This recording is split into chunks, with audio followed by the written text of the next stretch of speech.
ಭಾರತ ಮತ್ತು south Africa ನಡುವಿನ ಮತ್ತೊಂದು ಹೈ ವೋಲ್ಟೇಜ್ ಸರಣಿಗೆ ಕೌಂಟ್ಡೌನ್ ಶುರುವಾಗಿದೆ. ನಾಳೆ ರಾಂಚಿಯಲ್ಲಿ ಮೊದಲ ಏಕದಿನ ಪಂದ್ಯ ಆರಂಭವಾಗಲಿದೆ. ಈ ಪಂದ್ಯವನ್ನು ಭಾರತ ಮಸ್ಟ್ ಅಂಡ್ ಶುಡ್ ಗೆಲ್ಲಲೇಬೇಕಾದಂಥ ಪ್ರೆಷರ್ನಲ್ಲಿದೆ. ಹಾಗೆ ಈ ಪಂದ್ಯಕ್ಕೆ ಭಾರತ ತಂಡದಲ್ಲಿ ಸಾಕಷ್ಟು ಬದಲಾವಣೆಗಳು ಆಗೋದಂತೂ ಗ್ಯಾರಂಟಿ ಇದೆ. ಅದೆಲ್ಲಕ್ಕಿಂತ ಹೆಚ್ಚಾಗಿ ಪ್ಲೇಯಿಂಗ್ 11 ಹೇಗಿರುತ್ತೆ ಅನ್ನೋದೇ ಈಗಿರುವಂಥ ಪ್ರಶ್ನೆ. ರೋಹಿತ್ ಶರ್ಮಾ ಅವರ ಜೊತೆ ಓಪನರ್ ಯಾರಾಗ್ತಾರೆ? ಶ್ರೇಯಸ್ ಬದಲಿಗೆ ಯಾರು ರಿಪ್ಲೇಸ್ ಆಗ್ತಾರೆ? ರಿಷಬ್ ಪಂತ್ ಬೆಂಚ್ ಕಾಯಿಸಬೇಕಾ?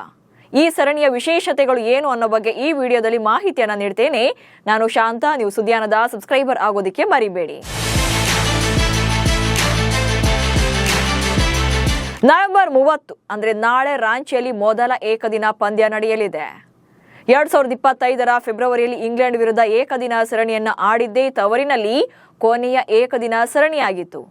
ಇಂಗ್ಲೆಂಡ್ ಅನ್ನ ಭಾರತ ಆ ಸರಣಿಯಲ್ಲಿ 3-3 ಪಂದ್ಯಗಳಲ್ಲೂ ಸೋಲಿಸಿ ಕ್ಲೀನ್ ಸ್ವೀಪ್ ಸಾಧನೆ ಮಾಡಿತ್ತು.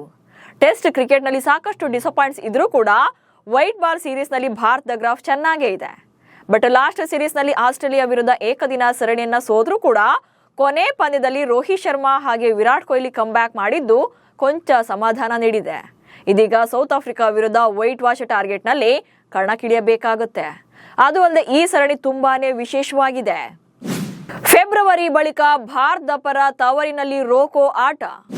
T20ನಲ್ಲಿ ಹಾಗೆ ಟೆಸ್ಟ್ ಕ್ರಿಕೆಟ್ಗೆ ಗುಡ್ ಬೈ ಹೇಳಿರುವಂತ ರೋಹಿತ್ ಶರ್ಮಾ ಹಾಗೆ ವಿರಾಟ್ ಕೊಹ್ಲಿ ಪ್ರಸ್ತುತ ಭಾರತದ ಪರ ಏಕದಿನ ಪಂದ್ಯಗಳನ್ನ ಮಾತ್ರ ಆಡ್ತಾ ಇದ್ದಾರೆ.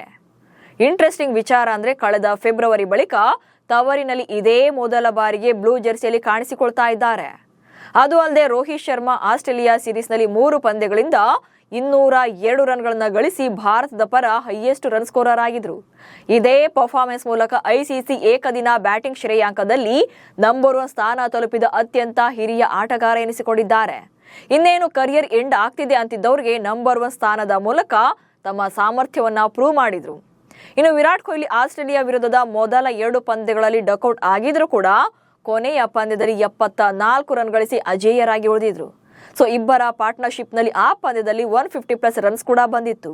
ಅದೇ ಫಾರ್ಮ್ನಲ್ಲಿ ಮೈದಾನಕ್ಕಿಳಿಯೋಕೆ ರೆಡಿ ಆಗಿದ್ದಾರೆ. ಹಾಗೆ 2027ರ ಏಕದಿನ ವಿಶ್ವಕಪ್ ವರೆಗೂ ಕೂಡ ಕಂಟಿನ್ಯೂ ಆಗುವಂತ ಆಸೆಯಲ್ಲಿದ್ದಾರೆ. ರೋಹಿತ್ ಜೊತೆ ಓಪನರ್ ಯಾರು? ಇನ್ನು ಏಕದಿನ ಮಾದರಿಯಲ್ಲಿ ರೋಹಿತ್ ಶರ್ಮಾ ಜೊತೆ ಶುಭ್ಮನ್ ಗಿಲ್ ಇನ್ನಿಂಗ್ಸ್ ಅನ್ನ ಆರಂಭ ಮಾಡ್ತಾ ಇದ್ರು.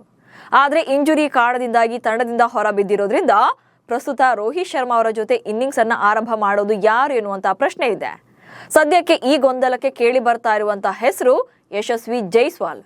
T20 ಪಂದ್ಯಗಳಲ್ಲಿ ಆಡಿ ಟೆಸ್ಟ್ ಕ್ರಿಕೆಟ್ ನಲ್ಲಿ ಕಂಟಿನ್ಯೂಸ್ ಆಗಿ ಸೆಲೆಕ್ಟ್ ಆಗ್ತಾ ಇದ್ರು ಕೂಡ ಏಕದಿನ ಮಾದರಿಯಲ್ಲಿ ಮಾತ್ರ ಜೈಸ್ವಾಲ್ಗೆ ಅವಕಾಶ ಸಿಗ್ತಾ ಇಲ್ಲ. ಹಾಗಂತ ಫಾರ್ಮ್ ಸಮಸ್ಯೆ ಅಂದ್ರೆ ಖಂಡಿತ ಇಲ್ಲ. ಆಪ್ಷನ್ಗಳು ಜಾಸ್ತಿ ಇರೋದ್ರಿಂದ ಇಲ್ಲಿ ಜೈಸ್ವಾಲ್ ರನ್ನ ಕೈ ಬಿಡಲಾಗ್ತಾ ಇದೆ. ಇದುವರೆಗೆ 52 ಅಂತಾರಾಷ್ಟ್ರೀಯ ಪಂದ್ಯಗಳನ್ನು ಆಡಿದ್ರು ಕೂಡ ಕೇವಲ ಒಂದೇ ಒಂದು ಏಕದಿನ ಪಂದ್ಯದಲ್ಲಿ ಮಾತ್ರ ಆಡಿದ್ದಾರೆ.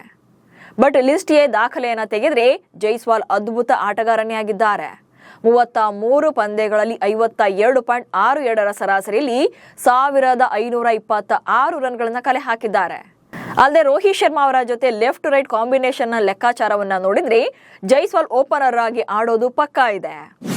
ಋತುರಾಜ್ ಗಾಯಕ್ವಾಡ್ಗೆ ಸಿಗುತ್ತಾ ಆಡುವ ಅವಕಾಶ? ಇನ್ನು ಏಕದಿನ ತಂಡಕ್ಕೆ ಸೆಲೆಕ್ಟ್ ಆಗಿರುವಂತ ಋತುರಾಜ್ ಗಾಯಕ್ವಾಡ್ ಕೂಡ ಒಳ್ಳೆ ಫಾರ್ಮ್ ನಲ್ಲಿದ್ದಾರೆ. ಇದುವರೆಗೆ 89 ಲಿಸ್ಟ್ ಎ ಪಂದ್ಯಗಳಲ್ಲಿ 57.39ರ ಸರಾಸರಿಯಲ್ಲಿ 4534 ರನ್ಗಳನ್ನ ಕಲೆ ಹಾಕಿದ್ದಾರೆ. ಸೊ ಹೀಗಾಗಿ ಅವರನ್ನ ತಂಡದಿಂದ ಹೊರಗಿಡೋದು ಕಷ್ಟನೇ ಆಗುತ್ತೆ. ಅದು ಅಲ್ಲದೆ ಇತ್ತೀಚೆಗೆ ದಕ್ಷಿಣ ಆಫ್ರಿಕಾ ಎ ವಿರುದ್ಧದ ಭಾರತ ಎ ಪರ 3 ಪಂದ್ಯಗಳಲ್ಲಿ 210 ರನ್ಗಳನ್ನ ಗಳಿಸಿದ್ದಾರೆ. ಈ ಪರ್ಫಾರ್ಮೆನ್ಸ್ ನಿಂದಲೇ ಅವರನ್ನು ಅಧಿಕೃತ ತಂಡಕ್ಕೂ ಕೂಡ ಆಯ್ಕೆ ಮಾಡಿದೆ ಬಿಸಿಸಿಐ. ಹಾಗೆ 2023ರ ಬಳಿಕ ಭಾರತ ಪರ ಏಕದಿನ ತಂಡಕ್ಕೆ ಆಯ್ಕೆ ಆಗಿರೋದನ್ನ ಹೇಳಲೇಬೇಕು. ಹೀಗಾಗಿ ಅದ್ಭುತ ಫಾರ್ಮ್ ನಲ್ಲಿರುವಂತಹ ಋತುರಾಜ್ ಗಾಯಕ್ವಾಡ್ ಕೂಡ ಯಾವ ಸ್ಲಾಟ್ ನಲ್ಲಿ ಕಣಕ್ಕಿಳಿಸ್ತಾರೆ ಅಥವಾ ಬೆಂಚ್ ಕಾಯಿಸ್ತಾರ ಅನ್ನುವಂತ ಕುತೂಹಲ ಕೂಡ ಇದೆ. ಶ್ರೇಯಸ್ ಅಯ್ಯರ್ ಸ್ಥಾನದಲ್ಲಿ ಆಡ್ತಾರ ರಾಹುಲ್? ಇನ್ನು ಶ್ರೇಯಸ್ ಅಯ್ಯರ್ ಕೂಡ ಇಂಜುರಿಯಿಂದಾಗಿ ತಂಡಕ್ಕೆ ಆಯ್ಕೆ ಆಗಿಲ್ಲ. ಕಳೆದ ಆಸಿ ಸೀರೀಸ್ ನಲ್ಲಿ ವೈಸ್ ಕ್ಯಾಪ್ಟನ್ ಆಗಿ ಹಾಗೆ ನಂಬರ್ 4 ನಲ್ಲಿ ಆಡ್ತಾ ಇದ್ರು. ಹೀಗಾಗಿ ಈ ಸಲ ನಂಬರ್ 4 ನಲ್ಲಿ ಯಾರು ಆಡ್ತಾರೆ ಎನ್ನುವಂತ ಕ್ಯೂರಿಯಾಸಿಟಿ ಇದೆ. ಬಹುಶಃ ಈ ಕ್ರಮಾಂಕದಲ್ಲಿ KL ರಾಹುಲ್ ಅವರನ್ನೇ ಆಡಿಸುವಂತ ಸಾಧ್ಯತೆ ಇದೆ. ಯಾಕಂದ್ರೆ ಈ ಸರಣಿಯಲ್ಲಿ KL ರಾಹುಲ್ ಕ್ಯಾಪ್ಟನ್ ಆಗಿರೋದ್ರಿಂದ ಟಾಪ್ ಆಫ್ ದಿ ಆರ್ಡರ್ ನಲ್ಲಿ ಅವರನ್ನ ಕಣಕ್ಕಿಳಿಸಬೇಕಾಗುತ್ತೆ.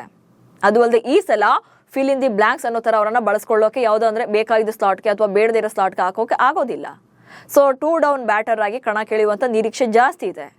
ಅಂದ್ರೆ ರೋಹಿತ್ ಶರ್ಮಾ ಹಾಗೆ ಜೈಸ್ವಾಲ್ ಓಪನರ್ಸ್ ಆಗಿ ಆಡಿದ ಮೇಲೆ ವಿರಾಟ್ ಕೊಹ್ಲಿ ಅವರು ನಂಬರ್ 3 ನಲ್ಲಿ ಬರ್ತಾರೆ. ಅಂಡ್ ದೆನ್ ನಂಬರ್ 4 ನಲ್ಲಿ KL ರಾಹುಲ್ ಬರುವಂತ ನಿರೀಕ್ಷೆ ಇದೆ. ಸೊ ಆ ಬಳಿಕ 5ನೇ ಸ್ಲಾಟ್ಗೆ ಯಾರನ್ನ ಆಡಿಸ್ತಾರೆ ಎನ್ನುವಂತ ಗೊಂದಲ ಮತ್ತೆ ಶುರುವಾಗುತ್ತೆ. Rishabh versus Gaikwad versus Tilak Varma race. ಇನ್ನು 5ನೇ ಕ್ರಮಾಂಕದಲ್ಲಿ ರಿಷಬ್ ಪಂತ್ ಹಾಗೆ ಋತುರಾಜ್ ಗಾಯಕ್ವಾಡ್ ಹಾಗೆ ತಿಲಕ್ ವರ್ಮಾ ನಡುವೆ ರೇಸ್ ಇದೆ.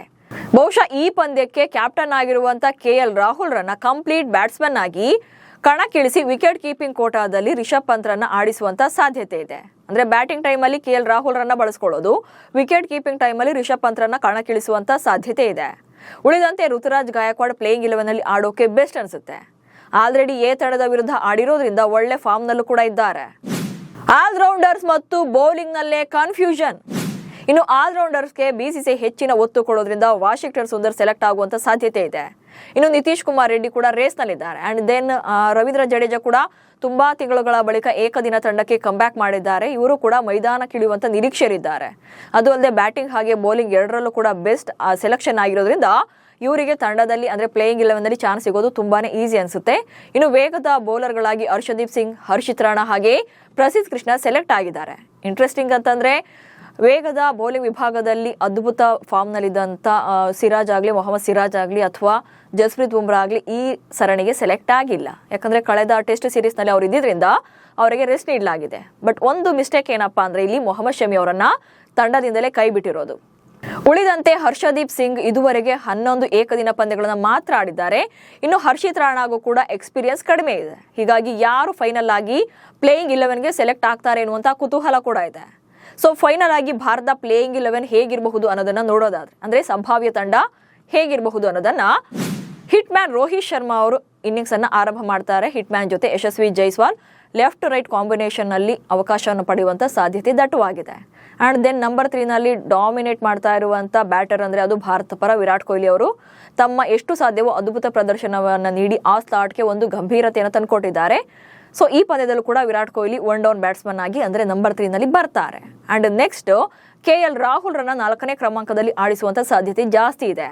ಕ್ಯಾಪ್ಟನ್ ಆಗಿರೋದ್ರಿಂದ ಟಾಪ್ ಆಫ್ ದಿ ಬ್ಯಾಟರ್ ಆಗಿ ಆಡಿಸಬೇಕು ಅನ್ನೋ ಕಾರಣಕ್ಕೆ ಅವರನ್ನ 4ನೇ ಸ್ಲಾಟ್ ನಲ್ಲಿ ಕಣಕ್ಕಿಳಿಸಬಹುದು. ಅಂಡ್ ದೆನ್ 5ನೇ ಸ್ಲಾಟ್ಗೆ ತಿಲಕ್ ವರ್ಮಾ ಹಾಗೆ ಋತುರಾಜ್ ಗಾಯಕ್ವಾಡ್ ನಡುವೆ ರೇಸ್ ಇದೆ. ತಿಲಕ್ ವರ್ಮಾ ಇಷ್ಟು ದಿನ T20ಗಳಲ್ಲಿ ಮಾತ್ರ ಸೆಲೆಕ್ಟ್ ಆಗ್ತಾ ಇದ್ರು. ಬಟ್ ಈ ಸಲ ಅವರನ್ನ ಏಕದಿನ ತಂಡಕ್ಕೂ ಕೂಡ ಸೆಲೆಕ್ಟ್ ಮಾಡಿದ್ದಾರೆ. ಅಂಡ್ ಎ ತಂಡಗಳ ಪರ ಅದ್ಭುತ ಫಾರ್ಮ್ ನಲ್ಲಿರುವಂತ ಋತುರಾಜ್ ಗಾಯಕ್ವಾಡ್ ಕೂಡ ತಂಡಕ್ಕೆ ಸೆಲೆಕ್ಟ್ ಆಗಿದ್ದಾರೆ.